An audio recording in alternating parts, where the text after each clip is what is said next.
It is August 5th, and welcome to another day for RPG A Day 2025. If you haven't had a chance to hop in, or if this is something new to you, you can go over to autocratic.com, that's spelled with a K. Today's prompt is ancient.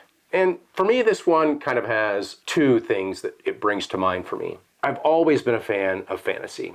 I'm a pretty substantial fan of sci-fi, but it's not exactly my go-to genre. But when I think ancient, when I do play fantasy games, part of the thing I look forward to the most is the fact that there isn't thousands of years of history that you need to kind of read through or fluff to understand what the setting is about. The other thing that leaps to mind when I think about ancient is, for a while I went on a big tirade of listening to the great courses and watching the great courses on my TV.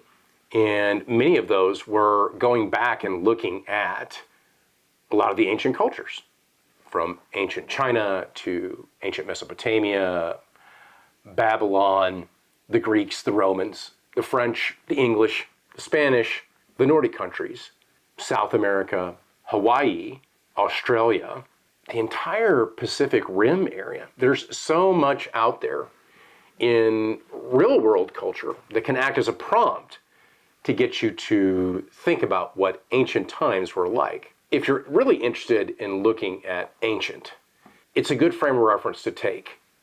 You get to see speculation when you look at archaeological shows, and you get to see the real ruins of these buildings when you look at modern documentaries of how these places have held up over time. It is kind of the word that evokes oldness, right? Kind of like antediluvian.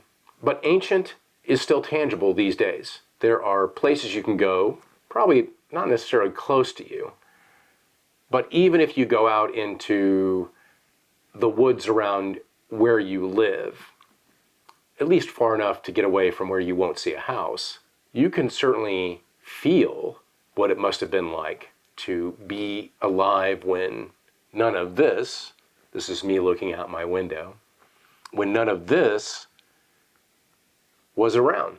So go out, take a look around the world at the different ancient sites. And of course, you're probably going to start with the easy ones, but go further afield. Go to look at regions of the world that you've never seen documentaries on, and get a feeling for what they looked like too.